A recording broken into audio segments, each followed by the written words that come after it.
16, 2019 regular meeting, 6:30. Want to welcome everyone back there for being here. If you could this time stand for a moment of silence and then the pledge.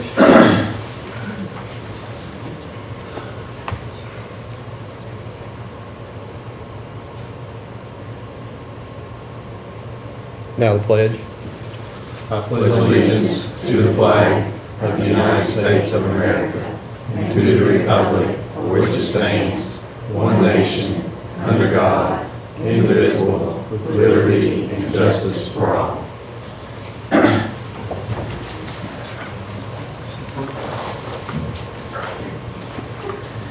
Okay, first item there, review of the agenda. Anybody has any suggested changes or modifications to our agenda? And Ms. Ritchie will be here soon, she says, so just make note when she is here. If there are not any changes, then I'll look for a motion to approve the agenda. I'd like to make that motion. Motion by Mr. Heisel. Do I have a second? I'll second. Second by Mr. Talby. All those in favor? Aye. Aye. 4-0. Item number 3, approval of minutes for the May 28, 2019 tentative budget meeting, June 18, 2019 regular meeting. The May are one that we tabled from the last time to here.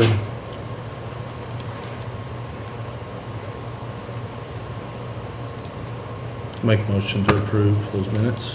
Have a motion by Mr. Talby, I'll second. second by Ms. Richardson. Any comments or anything? Are we good? If not, I'll ask for a vote. All those in favor say aye. Aye. Motion passes 4-0. Public comments, Ms. Nance? Any public comments?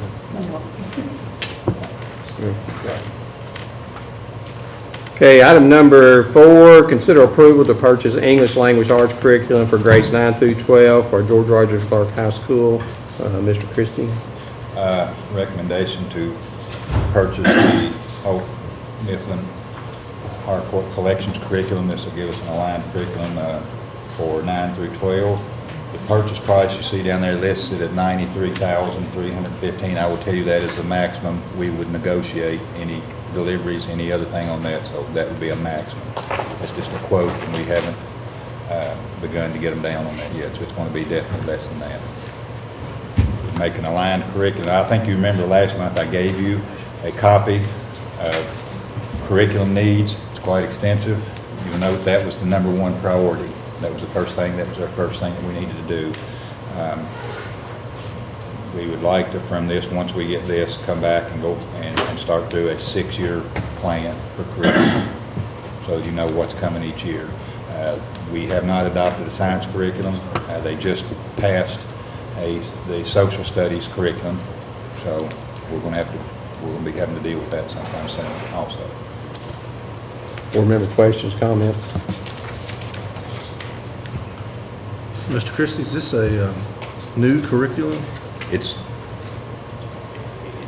not new curriculum, not new materials, but it would be new for us to use it. The high school hasn't been using this. This would align with what we're doing with the 7th, 8th, and on through, to carry on through. I have a question on the pricing. It's up for like over $4,000 worth of shipping. Well, Is this soft? Looked like this was software. Is there materials that? It's both. It's print both? and Yeah. digital. That's a lot for shipping. So, Sometimes that's negotiable. okay. It was very negotiable on the last one we did this curriculum at the middle school level.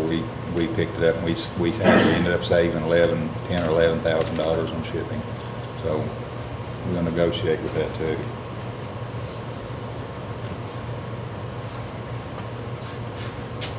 So, Mr. Christie, This one's in Orlando, Florida. I'll go pick it up if you need me to. we may not be able to get you back. I'm going to be down there next week. Maybe I can pick it up while I'm there if you. Do we need to amend this to add a tarp then? No, I got it covered. We're all right. We've exchanged a couple emails and you've shared some additional information with the board, and I guess just to summarize, it's not something y'all just popped in your head last week. No. Your management group's been working on this, Right. and this is just to make sure I understand correctly, it's the same curriculum that's currently at Campbell. So this is just an extension of that. So you had a successful run of it at Campbell, and this is just extending it on Yes, upward through that's correct. to GRC. And staff has been heavily involved in looking at the curriculum. It's not a decision that's made just here. The staff from the school has been involved in that. The language arts teacher, everybody we need has been involved with that. We saw pretty good gains in the language arts parts at the middle school. I mean, this is for 6 years, is that correct? Or is it annual? That's about the length of Okay. what you can get, yeah. And the way things seem to be going, is within 6 years, they'll probably come back and change standards and things at the state level too. So is this include is there an annual subscription, or is this all I inclusive don't for know. 6 years? No, there isn't. Okay. This is everything.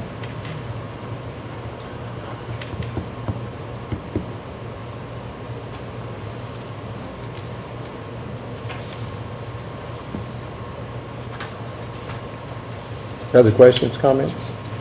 If not, I'll entertain a motion. Make a motion to approve item 4 is written. We have a motion by Mr. Talby, I'll second.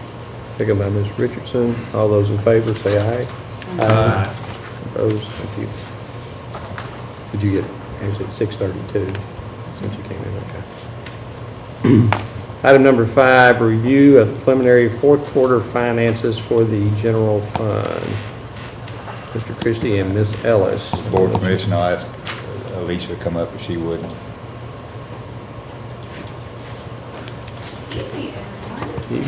Oh, So I want to reiterate, this is preliminary numbers. So this is a snapshot of where we have ended the year right now. But we still, in July and August, will continue to get revenues that will be booked back if they are for June. We will also continue to make payments on purchase orders where we have encumbered funds and placed orders, but they have not necessarily been paid at this point. But if it was received in June and we're just getting the billing in July, we've paid a lot of those in July, you'll see, and that's not reflected in this. You'll see that next month.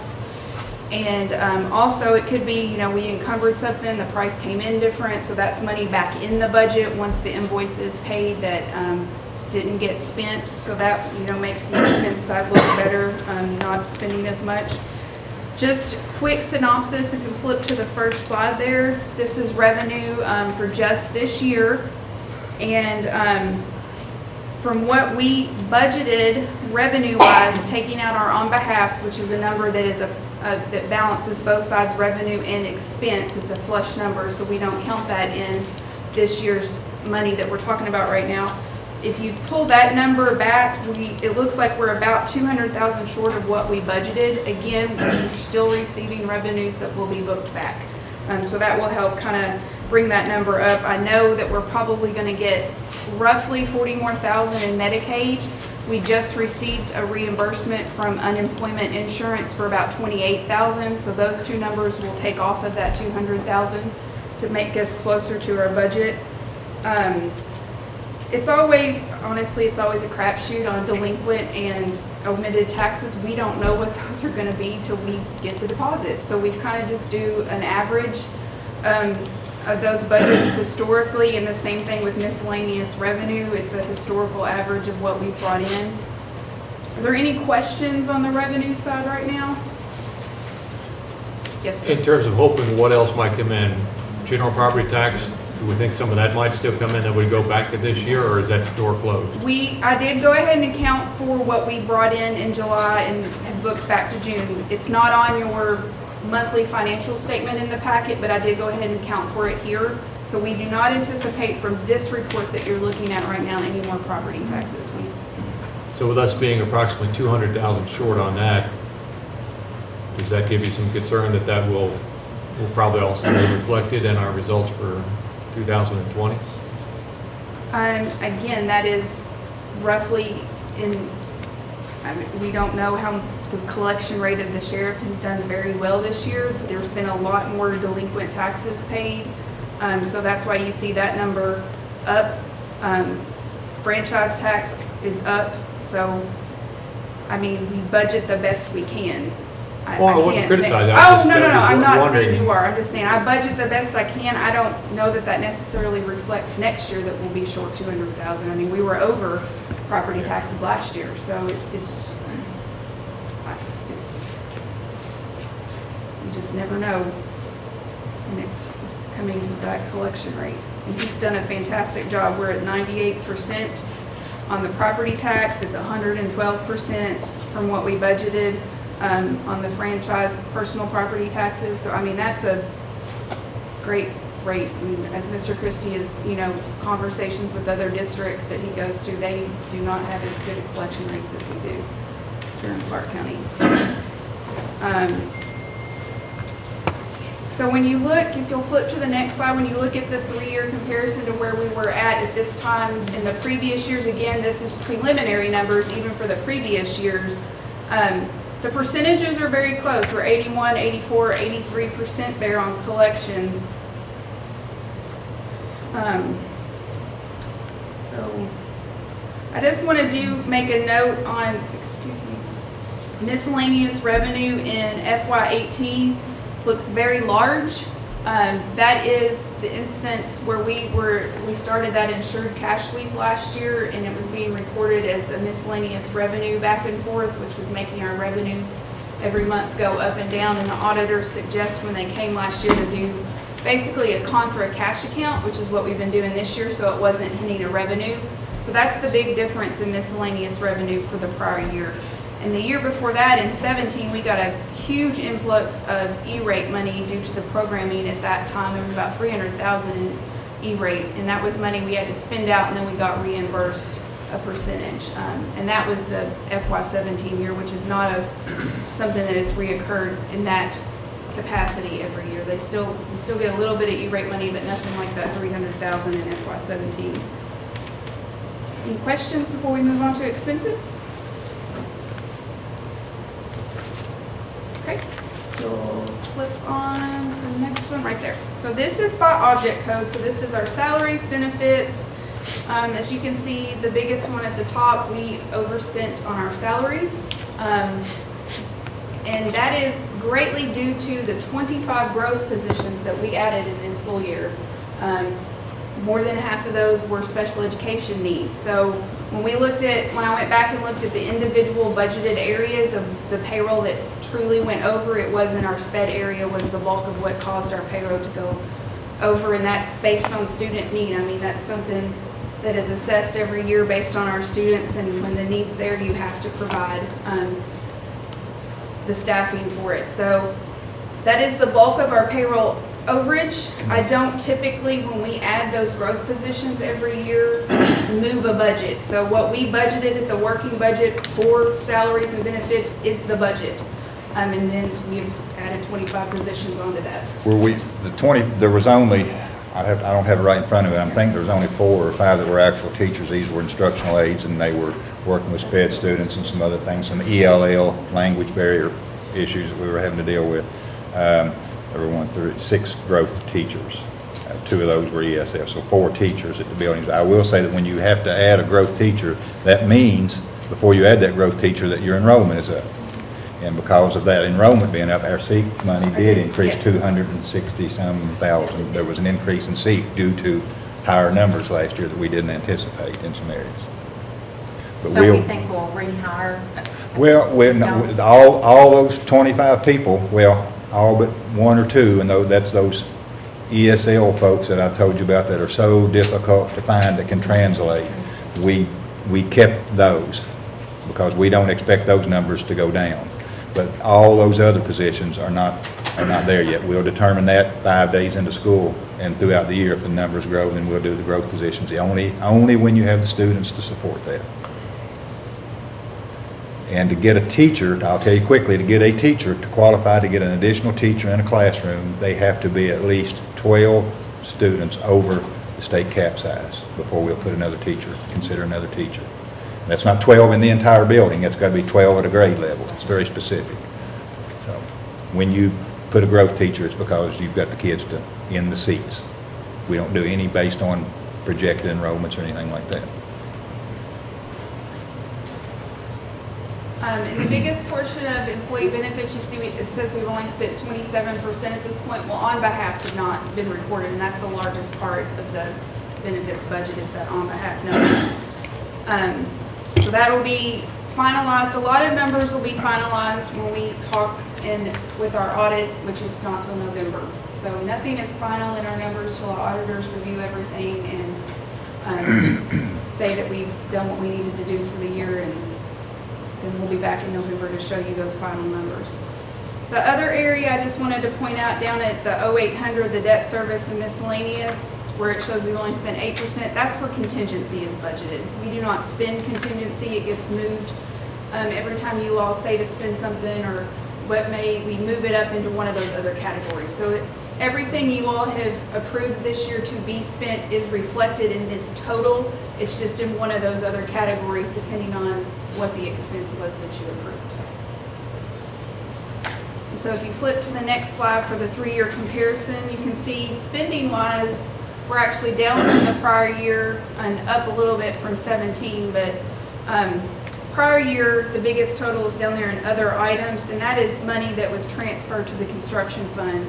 You all moved $7.1 million last year to construction, and then some of that is KETS money. KETS offers also to fund too. I think that was about $300,000 was KETS last year, and the rest was construction funds that you moved from general fund to those. So that's a large expenditure for the prior year that has not been repeated in this year. Otherwise, I mean, same kind of comments. You know, our retirement rate is up in benefits. Every year it's going to go up for our classified staff 12%. So this year that we're in right now, it's 24.06% that we as a district have to pay in on our classified staff. Last year it was 21.98%. And every year that rate will increase 12%. So that's, you know, an expense on that benefit line that will continue to go up. And then again, on behalfs, you know, insurance costs go up. Again, that's a flush. We have a revenue and an expense account that balance out, but it is something we have to show on our books from the state that they paid on our behalf. Any questions on the expense side? Is that 12% indefinite, or is there a max? Till legislation makes some change. It is every year it will go up 12%. One of the conference things that I went to, the lady there said she expected, I think within 6 years for her, she figured her district, they'd be paying over 50-some% for their benefits. So that's a large benefit that the district has to pay. So preliminary, looking at these numbers based on revenue, year-to-date revenue collected and year-to-date expenses. So forget the budget for right now, we're just talking ins and outs of actual monies. It looks like we're gonna roll over about 10.2 million. So that is under what we projected at the 12 million in our budget. However, again, it is a preliminary number. I do expect that number to go up some after we finish recording revenues and final expenses, and there's still a lot of year-end items I've been working on last week and this week in closing out grants, and sometimes we got a little bit of money left over on grants, and so we go find expenses that are allowed and take those off of general fund, because it's just, you know, when those purchase orders get entered, they're trying to order stuff quickly, and sometimes they forget they have this grant money that qualifies to use it, and they order it off their general fund. So that's some money we can kind of swap around and hopefully make the expenses on the general fund side not as large as they appear right here for now. But that's where we stand right now with the numbers. Yes, sir. So there's some expenses that they're still open, but salaries, they're pretty much fixed at Yes. this point in time, aren't they? Mm-hmm. Yes, salaries are done. Done. We have processed all of our payrolls at this point for the prior year.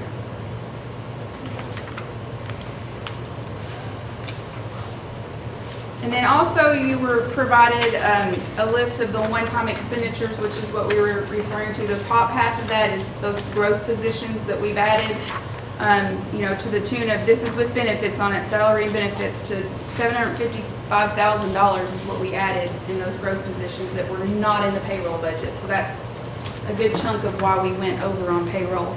And then the bottom half is everything through the year that basically came out of contingency funds that were not budgeted, that the board approved for us to spend, or items such as working budget adjustments, audit adjustments, or seek adjustments should reflect there. I wanted you all to see that list to see where that stood.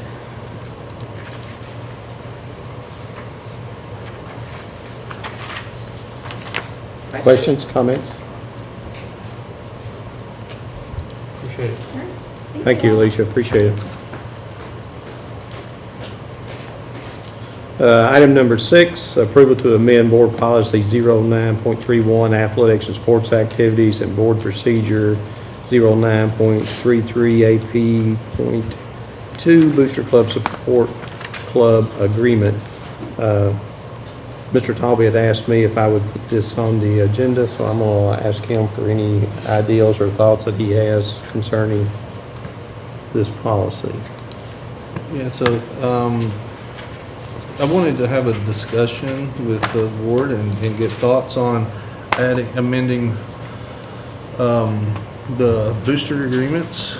The first item would be to, allow the superintendent randomly select, booster clubs to be, audited as any other department within the school district. You know, I was thinking that the booster agreement is, you know, it's agreement with the Board of Education and the schools, and that we're all here for the kids, and there just needs to be, you know, based upon things that's happened in the past, some additional oversight. Just want to get thoughts and have a discussion.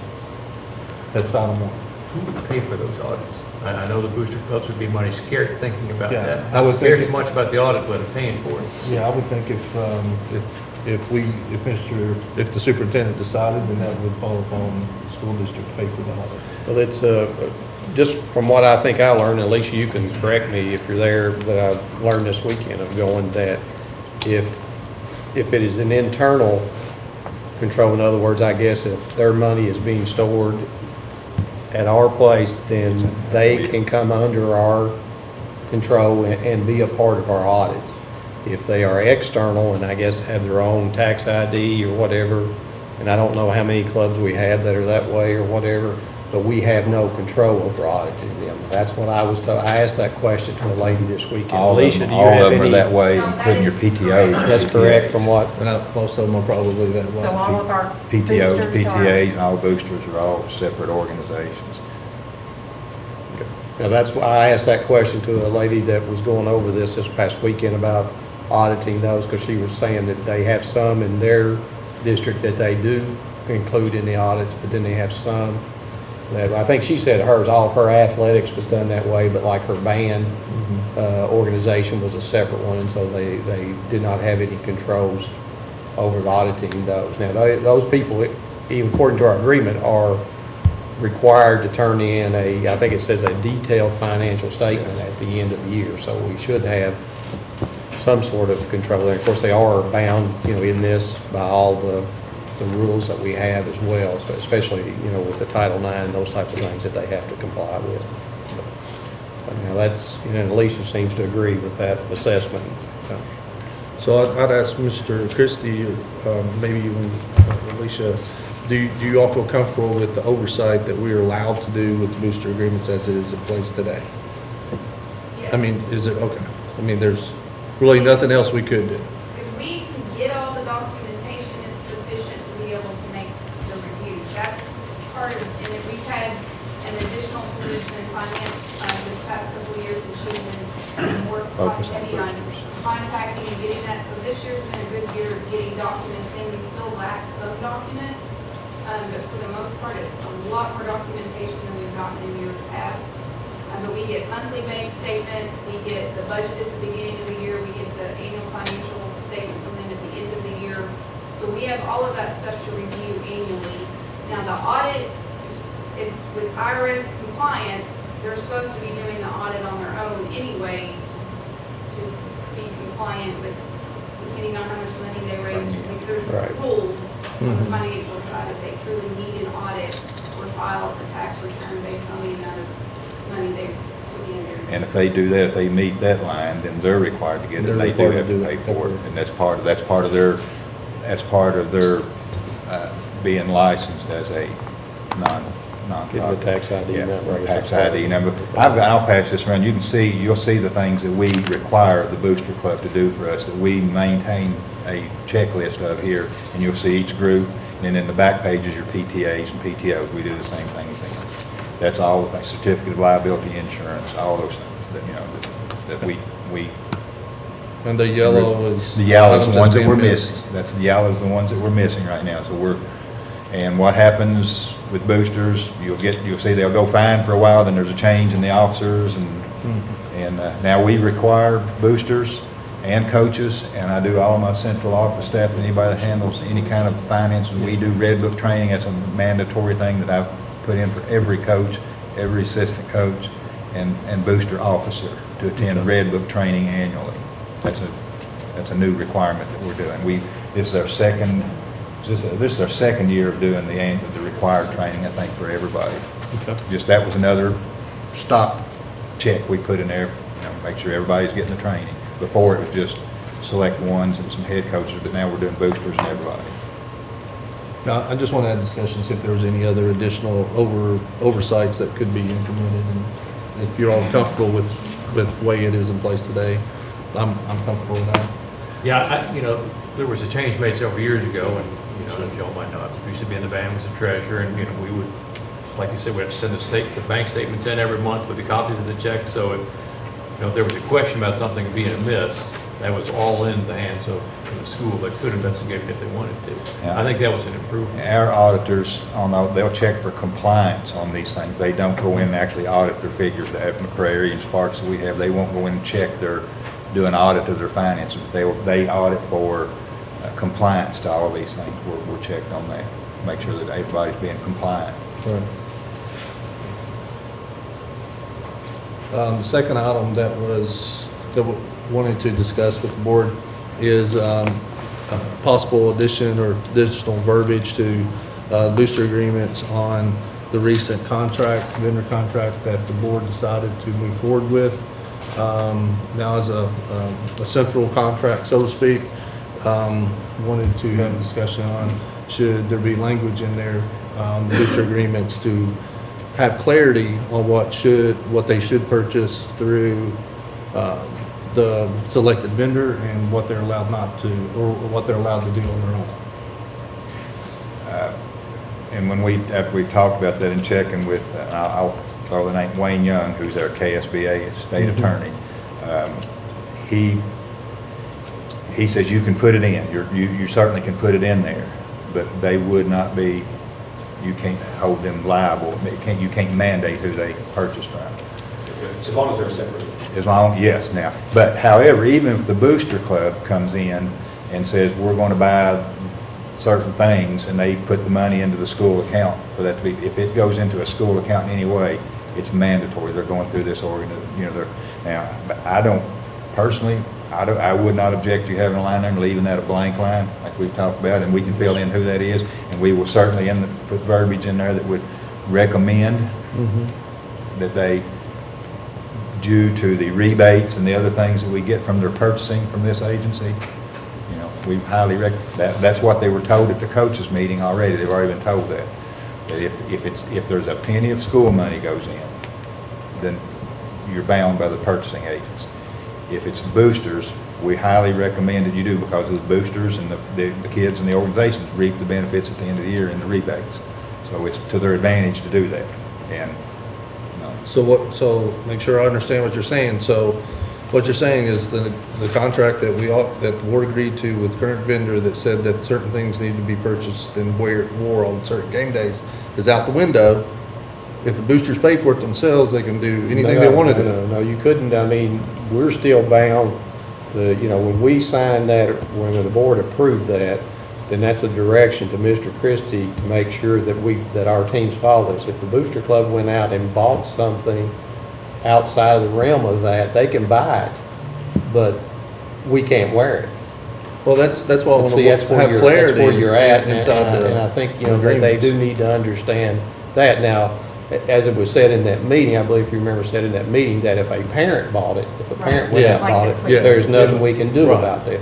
But, you know, in this situation, that if a booster club does, our principals and superintendents have control over our athletic program, so they decide how they're going to be outfitted, the things that they're going to be able to do. So, I mean, they would have control over that. So I do think it is a good idea to put in a statement, to just put blank that such and such is a preferred vendor of Clark County athletics.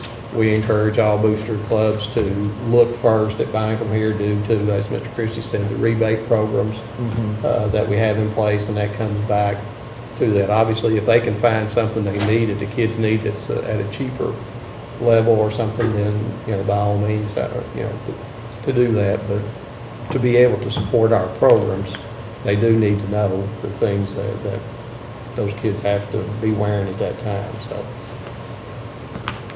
Just to clarify, make sure we don't have any booster members that might freak out thinking about this.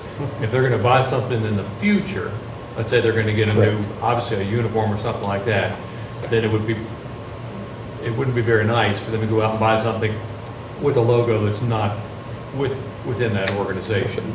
But it's not like we're mandating they have to swap everything over. No. You know, we're not gonna tell them, take your No. money that you No. raised, No. worked so hard for, do that, and do this. We're not gonna be mandating stuff like that. And things where they don't have any logo, just a regular T-shirt, you know, obviously we're not gonna require them And to put a logo on If, it. when, in the rotation of uniform replacements, they will be replaced with the appropriate logos. So when a booster club buys something, when they buy it, at that point, it becomes the It's their property property. of the school. That's the school's property at that time. There's no take-backs, I guess, at that point. So it's important that we work together to make sure that we get the things. But I think a statement in there would be good to put that in the agreement. I mean, and if we get the statement, I guess we could put the statement in there tonight, because procedure would need a second reading with it, or, but do you want a little Procedure. time to think about, I mean, for the procedure? I would like to work, maybe work with you on word Yeah. and let you read it before we do that, and then, of course, we'll have to redo this Yeah. procedure. to make I'd it say just part. work on the word, and then we can. Okay. we can I look can at the get it date worded and get it of the sent. next meeting. Is it okay to, is it all right to word it and send it out to you individually, and just have each of you comment back to me individually if there's something you see that needs to be changed, or do you want me Yeah, to? I think that's fine. Yeah, I'd just Or like work on it, send- I mean, knowing some booster clubs and being part of a booster club, there was always, wasn't very clear, there was a lot, not, you know, want to provide clarity as much as possible, without, you know, tying their hands by any Yeah. means. But, you know, as booster officers come and go, at least the new ones come in and it's clear, it's written down, they, you know, they understand what they can and what we'd like for them to do.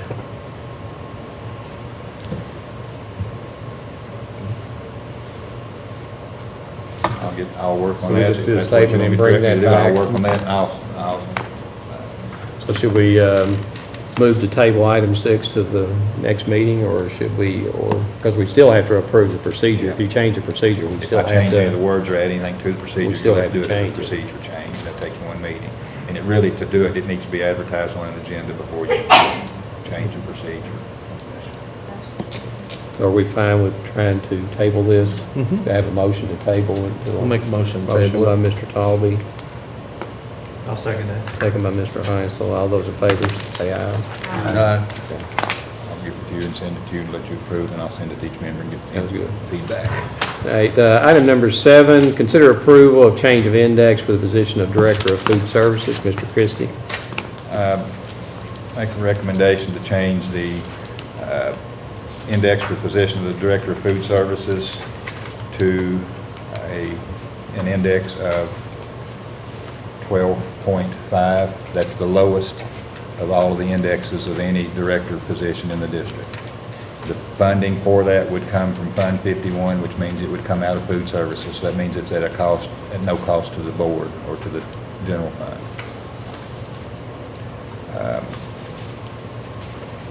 That's stop there. Questions or comments from board members?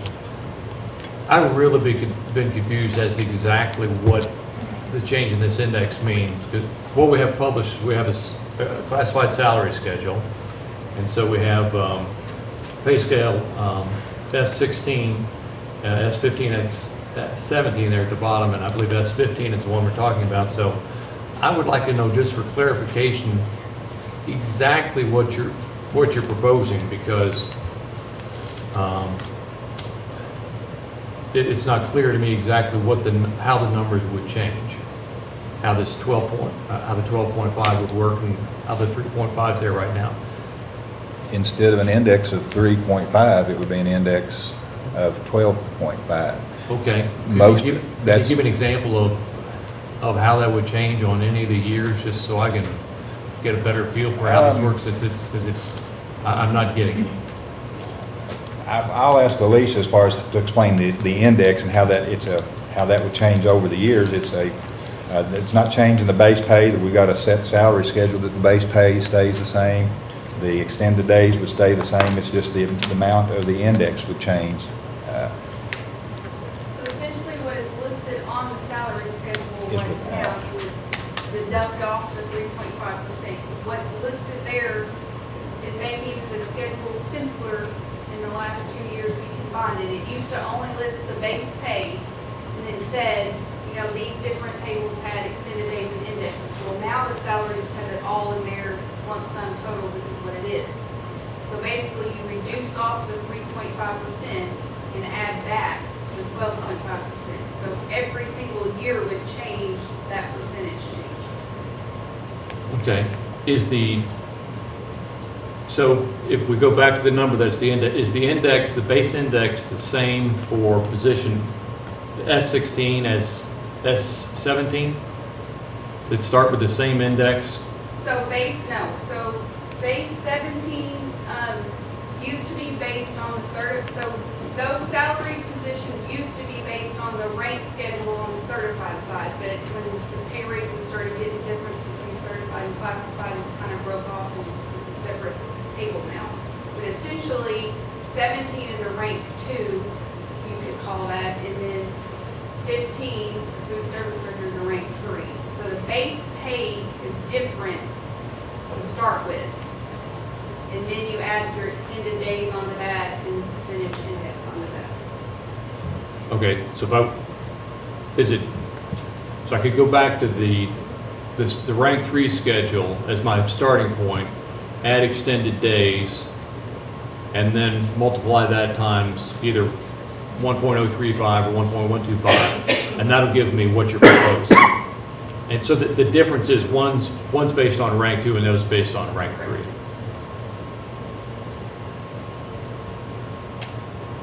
I will tell you that as many districts as I could get as quickly as I could. I was only able to get with 4 districts. I took our position of food services director with the number of years experience, and I took that same number of years experience and put that person into Montgomery, Madison County, Scott County, Fayette County. Those were the only ones I could get everything back from. And even with this increased index, our food services director would still be under what the pay is in any of those districts. It would still be less than any of those districts.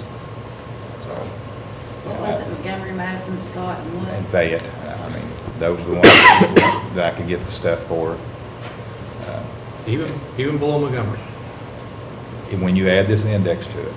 See, there are things that, we kind of went through this when we talked about the coaching thing. You were figuring, you were seeing what they were added, but there's all these other stipends and indexes and stuff that these places are doing that, when we talked about the Scott County coach was making less than ours. There's other things in there, so it's not just other places don't just do indexes. Some of them do other additional stipends for, they may get a stipend for doing the summer feeding program. It may be $6,000 or $7,000 for heading up the summer feeding program.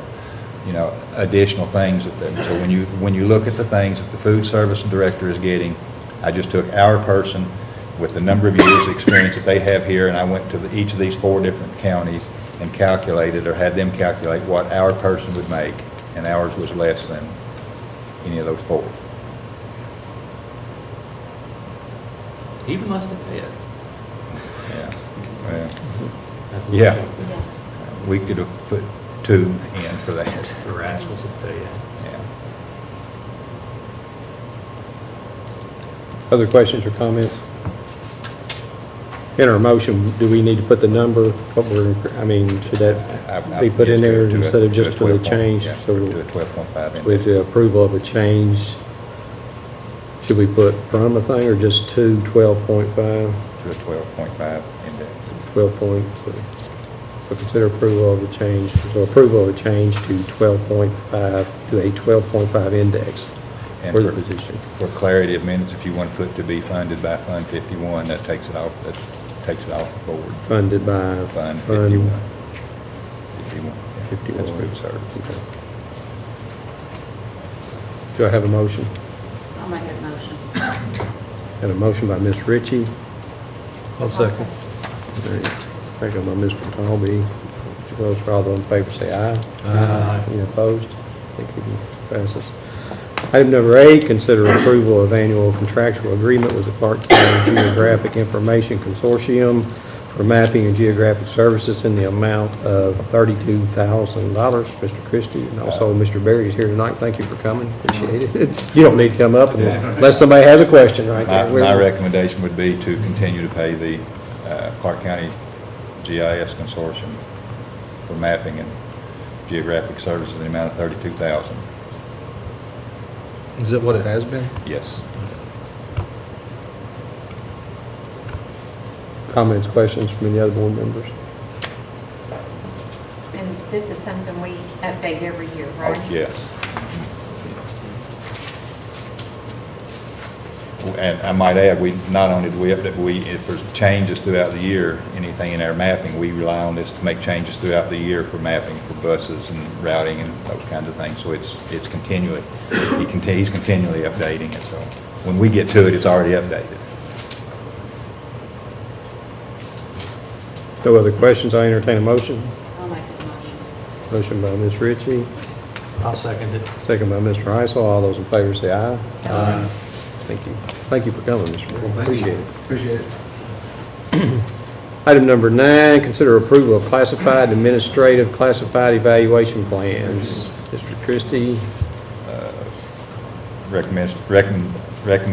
Recommendation for approval of classified evaluation plans as written. board questions, comments? There was very minimal, I'm not sure if there was even any change. I don't remember any. Changes are. He said they were highlighted. A lot of, in red. yeah, there's a lot of dates and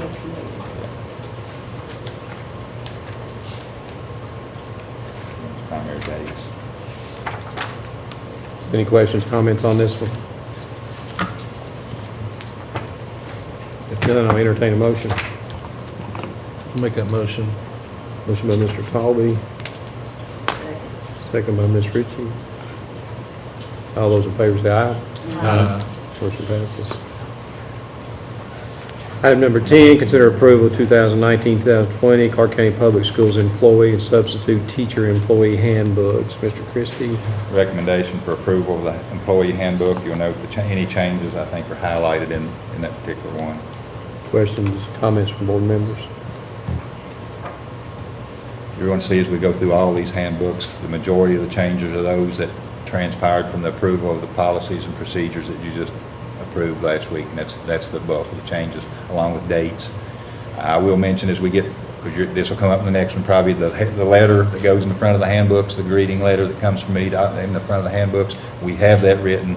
We normally bring the handbooks in to get the handbooks approved before they go back to print, then we put that in there. So we have a letter so that the board members and all that will be corrected. It's like the one for the student code of conduct has the appropriate letter that will go with the others. Get that out of the way up front. If there are no questions or comments, I entertain a motion. I'll make that motion. Motion by Mr. Heisel, I'll second. second by Ms. Richardson. All those in favor say aye. Aye. Item number 11, consider approval of 2019-2020 Coaches Handbook. Mr. Christie, I'm going to assume you're going to recommend we do this, so I'm just going to ask for questions, comments. So. Board members, The version that was in ours didn't have any markups to it, so this is a post-markup version, right? Yes, it would be. Then this is what came back from KSB is they've made the, it should be highlighted, I think, again, where I the, thought they It's were coaches. highlighted. highlighted where the changes That's the are. Did I That's- pull up the wrong one? Oh. Oh, I think Coaches. it's- Coaches. I've gotten ahead of myself. I'm already Yeah, on the the next one. handbook, This is good. student phone. This is Okay. good. Sorry about that. I'll withdraw that. Okay. If no questions or comments, I'll entertain a motion for item 11. Make that motion. Motion by Mr. Talby, I'll second it. All those in favor say aye. Aye. Good. Item number 12, consider approval of the District Code of Conduct Handbook. I'm assuming Mr. Christie's going to be in favor of that, so questions, comments from board members? The version that's in our packet was a final version. There's no markup shown on it. Is Correct. that- okay. I had in terms of the tobacco policy, it wasn't clear to me that it really covered all the things that are in our policy, and I don't know if it's just the way my bifocals read it or not. Double I know. Item G. We use the exact verbiage directly from KSB's policies. It's G, it's on, I don't have a page number on it. It's under fighting theft, forgery, and G. My computer does this. What page is it on? What page? Page 8, maybe 18?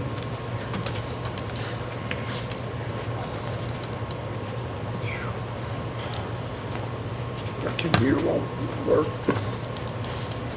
There it is.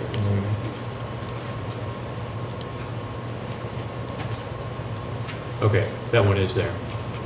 Thanks, Phil.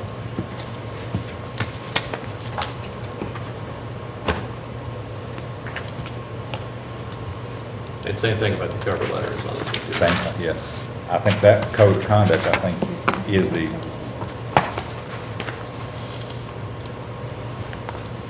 So we good? that is the appropriate cover letter. Okay. That's what the others will look like. That's in the student code of conduct. No other comments, I entertain a motion. I'll make that motion. Motion by Mr. Talby, I'll second. second by Ms. Richardson. All those in favor signify say aye. Aye. Item number 13, consider approval of grounds equipment for the George Rogers Clark High School Field House and Athletics Project, BG 18-334, in an amount not to exceed $31,000. Mr. Christie? Recommendation for approval for these two pieces of equipment. This is the piece of equipment that will pull the equipment provided in our contract with the grooming of the fields, and it's an additional sprayer for groundwork throughout the district at the athletic complex. In addition to some other places, it's a sprayer that can be attached to it. I will tell you, the price that you have there is one that we got from a state bid list price. I will tell you that we are in the process of looking at the approved vendor for the other sports equipment. They're going to do some pricing for us, so we're looking at, and they've agreed to do some pricing. If they can save us money, they will, and if they can't save money, that they would turn us loose on this other contractor. I will say that the piece of equipment, the four-wheeler that we're talking about, four-wheel drive ATV, the branding piece that this company was going to provide us, I do want this thing ready and made readily available then, because that's one place I think where we need to do some branding on that, that's going to be on the field constantly. And we'll also, when it's not being used for grooming of the field, it's a 4-seat, so we will be able to use that to move folks from the parking lot to the field, maybe someone that needs assistance getting there. So that's the reason I'm recommending that this piece goes to these folks and we brand it and do some logos and that type thing on it. It will be, it's got multi-uses. It will stay with the athletic complex. It won't be used by maintenance, but it'll stay with the athletic complex and the events that take place there.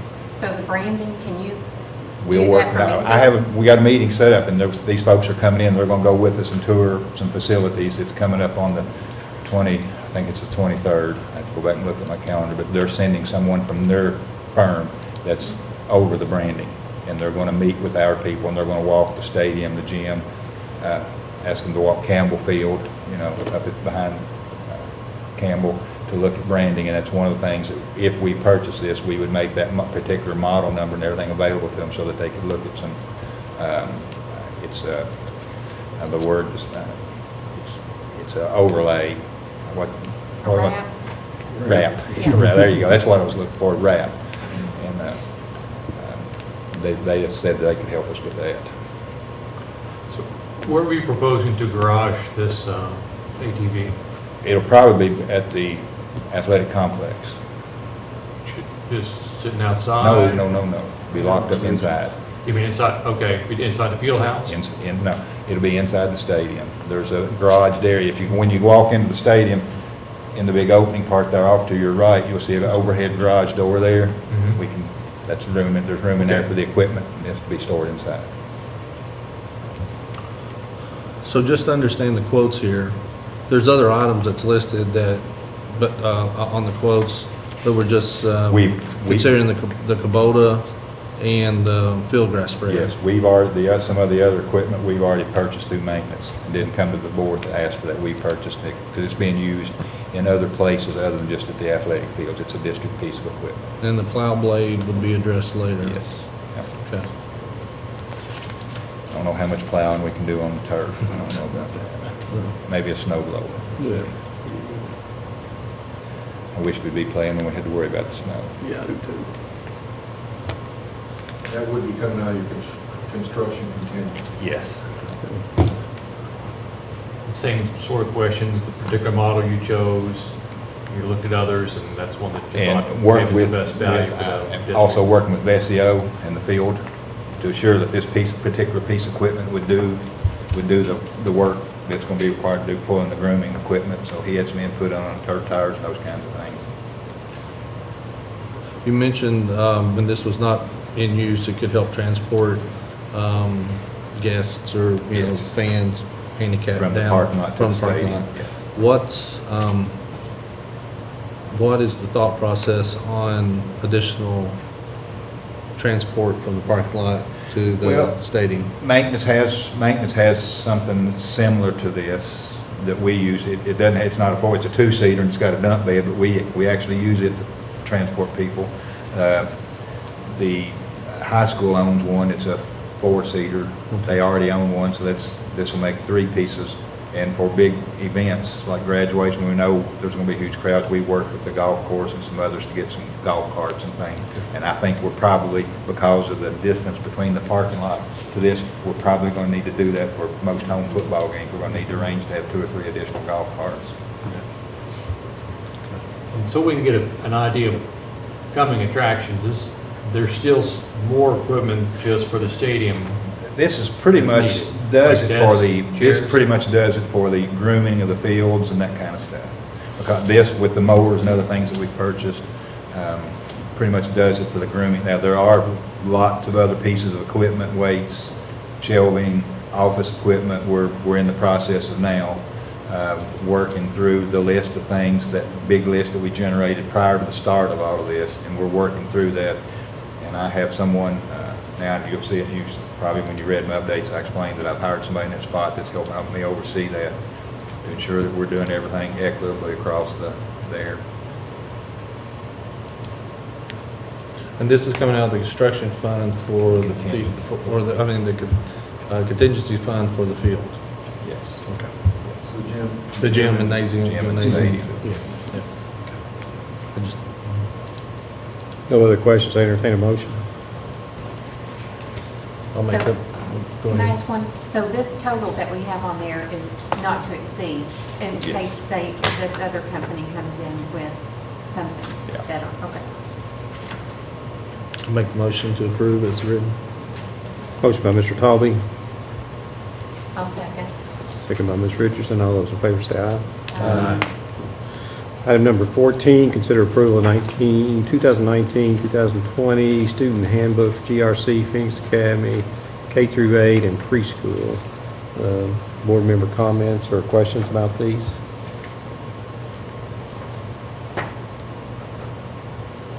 I had problems finding the tobacco updates on that too. in, We'll just start with the GRC handbook for students.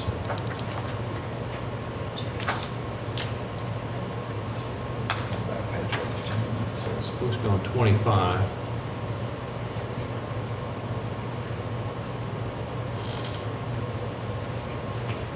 unless they added, that put on the sheet, table of contents, updated administrative, ACT, graduation. It says under section 15 that, I should have compared it to last year's version, but it doesn't look like this wording has been updated to comply with our policy. But as always, I'm willing to be wrong. This is section 15, it shows up on numbered page 25. I was expecting to see wording like, alternate tobacco products and stuff like that. That's in there, because the alternate, here. I'm The use just not says sure. any tobacco materials, including cigarettes, e-cigarettes, or look-alike cigars, pipes, stuffed chewing, or tobacco shall be hereby prohibited in the buildings and on the campus of GRC, the adjoining. I'm just not sure that we tweaked it to comply with the policy that we just adopted 2 months ago in terms of the exact wording.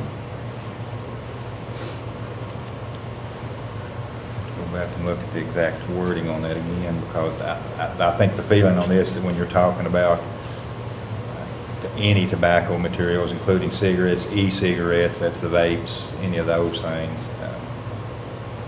or lookalikes. And it's very specific, it goes on to be more specific, and it does say in the buildings and on the campus of GRCHS, the adjoining athletic and instructional facilities, and during any off-campus school-related activities. I don't know if it's the exact same wording, but I don't think it should hold up the passing of this, but I would like to just encourage you all to because I think it was in, as Bobby pointed out, the wording was right there, almost word for word in the other one, but it's not here. So maybe it would be helpful to tweak that, and since we know there's such a concern with e-cigarettes, if there's anything else we could do to make sure they know can't have these, I just thought it might be helpful. You think that if we took our current policy and let Mr. Thomas just look it over and see if he thinks that fits the need and give us a report the next meeting, are we good with that? Or I think since this probably needs to get out, well, I'm sure. Yeah, I don't know when you're taking this thing to print. Probably pretty well, the soon. thing is, we don't have to print that many anymore. Because We do you're very doing- limited yeah. printing, but it goes online. I guess without micromanaging down to the last word, I would just encourage you to take a look at Make sure that it that meets- wording and see if it ought to be See if it fits updated our on here, 'cause policy. it sort of talks about the Pro-Children Act of 1994, and that's been a while ago. Would you like to, you want Superintendent Christie and I just to get together and Make sure look at the the wording. language and make sure the language meets it, and then just send that to you all in an email form and say, Phoenix, that this is the language that complies with That'd be the fine with policy. me. I think it needs to be consistent in all the handbooks, because the one handbook, it mentioned nicotine. Well, this one doesn't mention anything about nicotine products. I don't know whether you can just not put the same language. Yeah, just I would I say put agree. the same language Just that copy should it, be, put it in and be everything that you consistent. got. Yeah. Yeah. I'd say just look at it and let Mr. Christie speak with the folks at the high We'll make school. that, it should, I agree, it should be the same language. It should be pretty much written by the policy you adopt. Yeah. I agree with that. We'll make that change. I had two other things. Phoenix handbook's gonna be the same thing. When you see it, it's the same word. Yeah, I was gonna, yeah. It's an offshoot of the high school. There's a map in here that describes what the drop-off and pickup pathway is. And I was When- wondering, obviously, we're hoping that will change in the future, but for right now, you might get a new parents who come rolling in and they go, well, this is what we're supposed to do. Well, they cover that at school too, and this is for the more permanent thing. For the construction process, it's going to be a little Do different. they They try have- to use it the same, they block off in the mornings and they allow it to go pretty, but it's a matter of where the parents pick up in the loop. Instead of picking up around the auditorium, they're picking up around the corner. Once the construction's out, they'll move that from back to that loop. I just want to make sure we're passing along. especially This with the won't new be a students. change from what they did last year, so only ones that's gonna have trouble adjusting to it's gonna be the parents of freshmen who bring their kids, and they work at the freshman orientation, and when those kids come in. And one of these documents refers to the old 176 days. can't remember which one it is, but that should be updated in terms of the school year. It was Phoenix. Was it the Phoenix? I think it was. Okay. I couldn't Phoenix remember is which one different it was. anyway, they have a different mandate than what, they go more than what we even mandate. Cuts out, mandates their days. So theirs could be, I want to say that they go 10 days in summer session 1 and like 20 days in summer session 2. I can't say the exact numbers, but too long. It's something to that. 210 total, 210 active.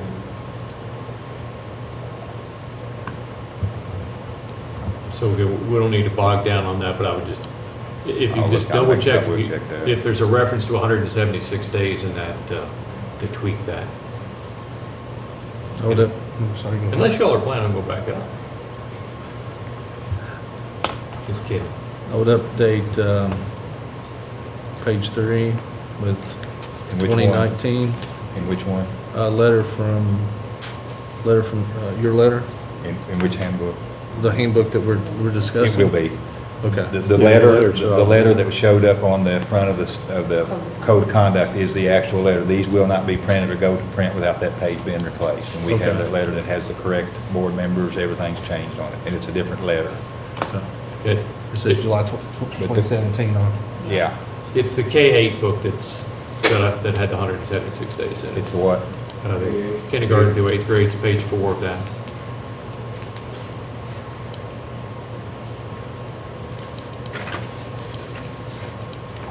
Okay.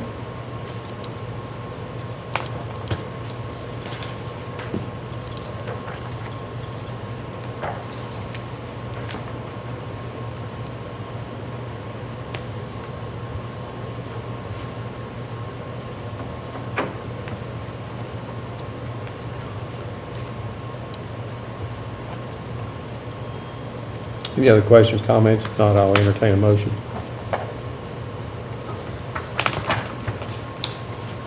I'd like to make a motion that we approve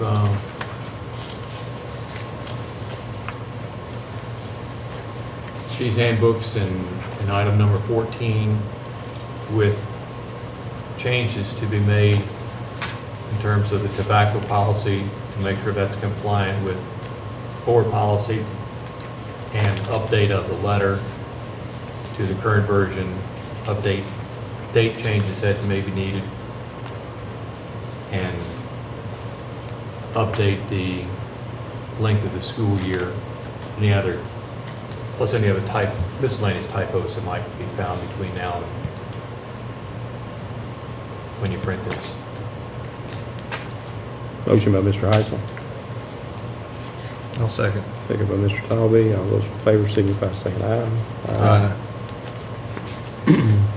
Item number 15, consider approval of 2019-2020 transportation manual. Board members, questions or comments? Tobacco on this one? Yep, same thing with tobacco that needs to be updated. Okay. Transportation manual. Should be, I think we just, it was a lady in the 40, maybe we take it out of there. We can do it.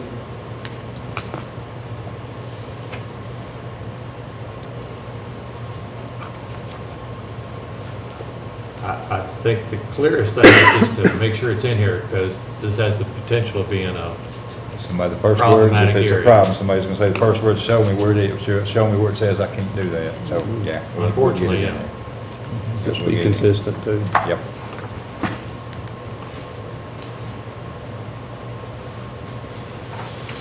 No other comments or questions, entertain a motion for this item with the amendments.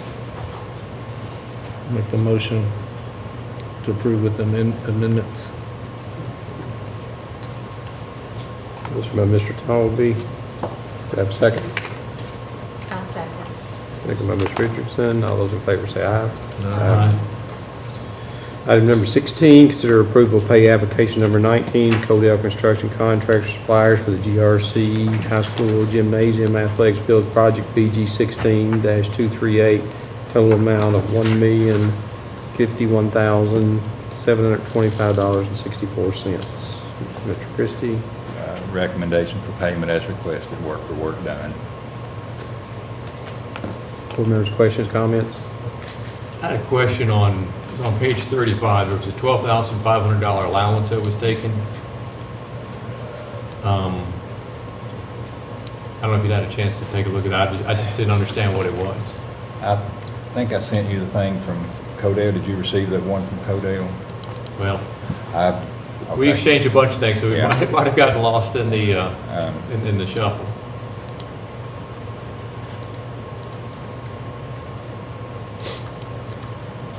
So I understood that was a built-in, a change for WMU for unsuitable soils, anticipating that there were going to be unsuitable soils in the ground when WMU brought their sewer and water lines through, and in fact there was. So at bid, Codell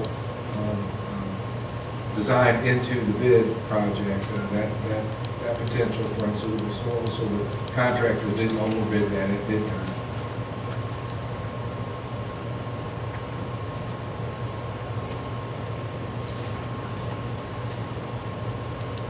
That was for the field house, for unsuitable soil at the field house.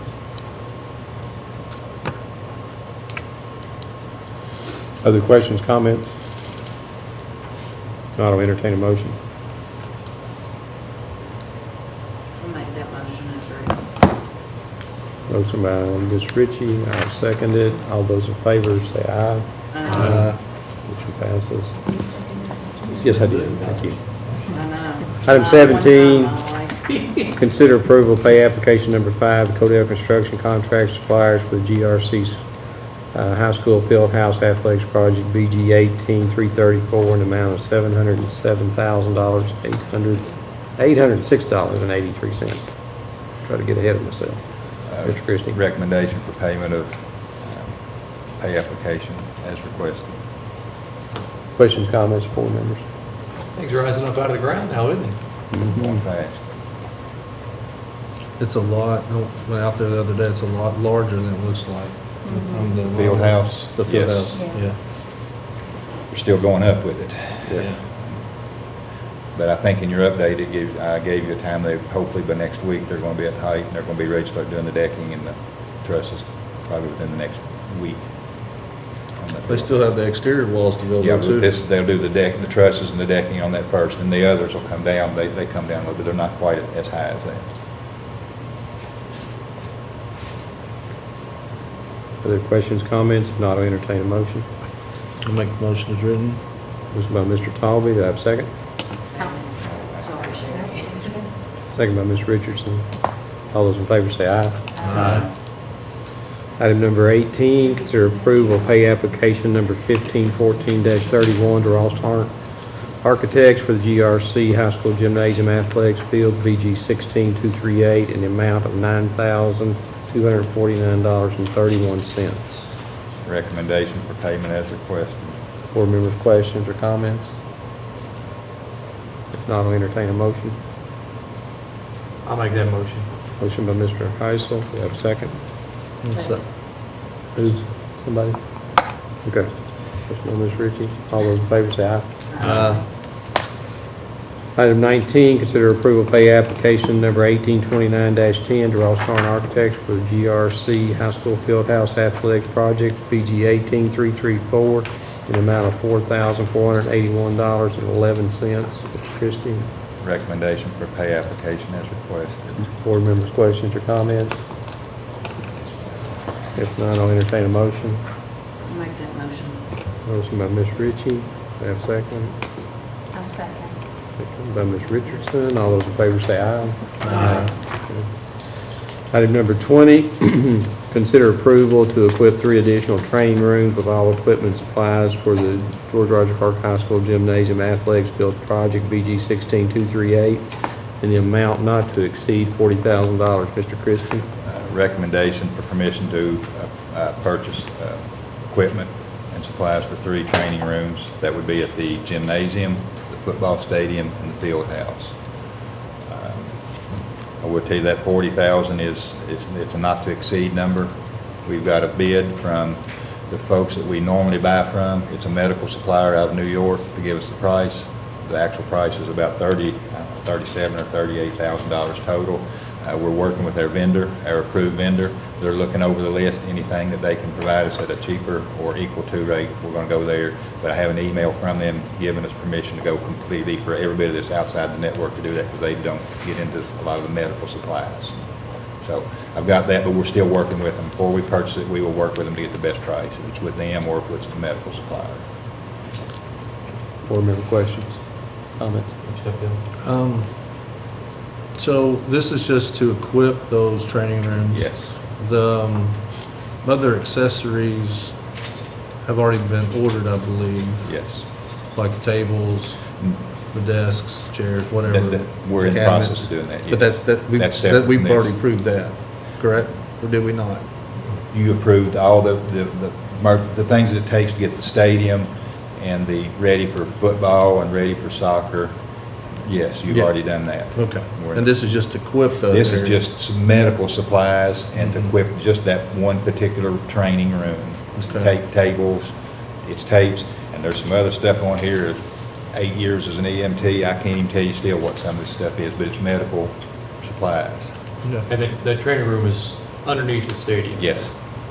And in the gym area, between the girls' and boys' locker rooms, and then there's one in the athletic complex that will serve soccer and all the practice, baseball, softball, and practice facility.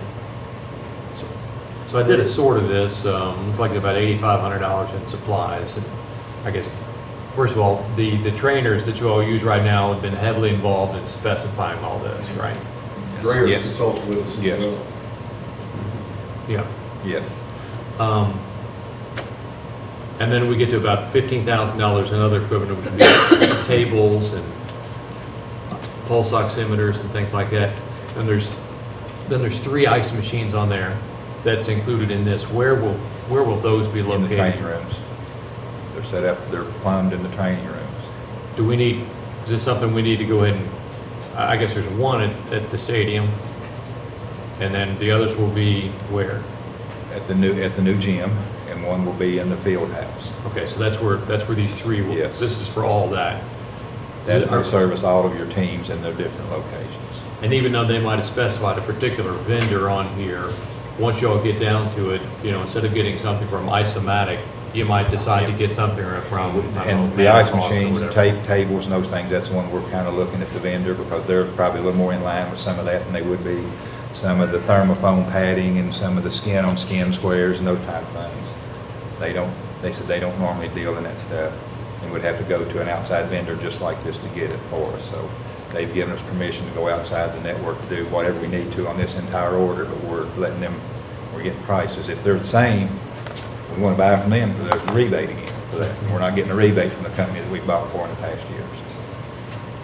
And I think this totals $38,000 and includes $3,000 in tax, so it's really The about, taxes come off, it's really just $35,000, so. taxes come off, they shouldn't have put those on. We'll submit a tax exempt number and those come off. We don't pay taxes on anything any equipment that we're purchasing, no matter who the supplier is. We have tax exempt, so that'll come off. Well, I would recommend, when you look at the ice machine, don't go, I'd recommend not go with the lowest. Worst thing in the world is to go with a cheap ice machine, and you can't have ice.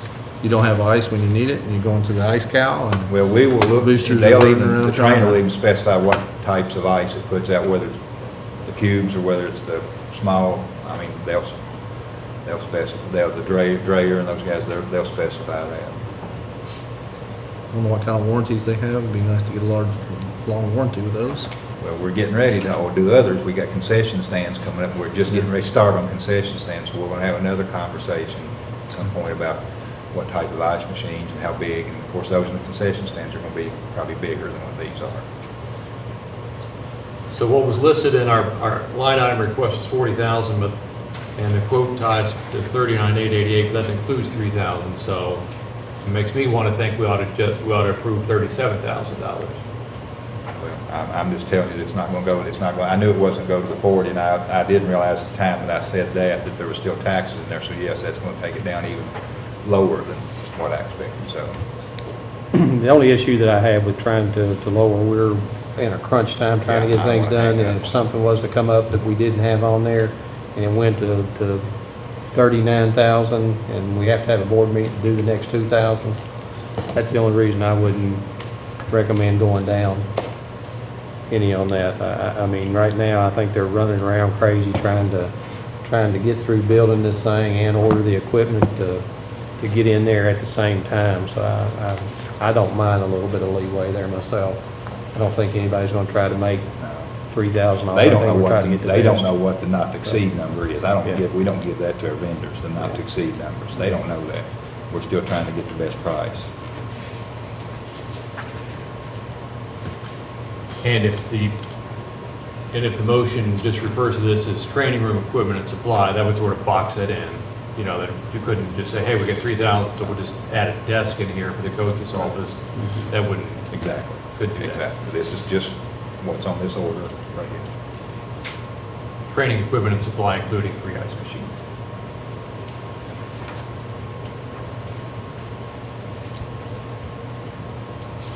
No further questions, I entertain a motion. I'll make that motion to approve item 20. Motion by Mr. Talby, I'll second it. All those in favor say aye. Aye. Motion passes. Item 21, consider approval of proposal to increase minimum classified hourly pay rate to $11.32 per hour. Mr. Christie. Spoke with Mr. Heisel, we looked at this. We did this back sometime when we talked about we were struggles with our bus drivers. We're in that same position with our instructional assistants. We get some, but the pay is low, extremely low compared to what they can make in other places. When we're talking instructional assistants, you're talking about folks who are required to have at least 48 hours of college instruction or the paraprofessional type things. So there's requirements put on these people that's not even put on some of the others, and they're lower paid. The reason I'm recommending, my recommendation is to move that the lowest starting pay rate be $11.32. Now, the reason I arrived at that number is that's what the instructional aides at some of the other buildings are paid. So that puts all the instructional aides, with the exception of those that may be on a SPED or what's classified as a hazardous duty section, that puts them equally paid. And that's why this would be an increase of about $37,000 to your budget. I've talked with Alicia. She's also supportive of this. This would make, for any position in Clark County, the minimum starting rate $11.32 an hour. I think that would help us get people and keep people. Keeping them at that pay is what's difficult. What's the starting rate right now? It's a $10 and 10 or $10.10 right now. It affects about 45 or 46 people is what it does. So you'll bring existing people up to that, Yes. and then And they'll any new stay, hires? yes, we'll bring existing people up to that, and then they will stay at that rate until they get far enough on the salary schedule that takes them above that. So it might be that someone starting that position for instructional aides, they may be at $11.32 for 4 years before the pay scale takes them up any higher. But we leave them at that flat rate until they start to go up on the pay scale. That's the exact same thing we do with bus drivers when we had to do that. Other questions or comments? I do want to thank, Mr. Heisel for this item, as well as Alicia and Ms. Ryan's work in doing this right here. I'll entertain a motion. I'd like to make that motion as written. Motion by Mr. Heisel, I'll second it. second by Mr. Talby. All those in favor say aye. Aye. Motion passes. Okay. Consent agenda items, the motion to approve items 22 through 35. Unless there is, I'm sorry, I should have asked, does anybody want to pull anything off to discuss anything? If not, I'll entertain a motion. I'll make that motion. A motion by Mr. Heisel. Do I have a second? I'll second. Second by Ms. Richardson. All those in favor say aye. Aye. Motion passes. Item number 36, to pay the bills. Do I have a motion? I'll make that motion. Motion by Ms. Ritchie. Do I have a second? Second. Second by Mr. Tobey. All those in favor say aye. Aye. Motion passes. Have a motion to adjourn. I'll make a motion to adjourn. Motion by Ms. Ritchie, he's on the roll. Have a second? Order down there. I'll second it. All those in favor say aye. Aye. Happy birthday, Ms. Ritchie. She got Today 17. your birthday? Thursday.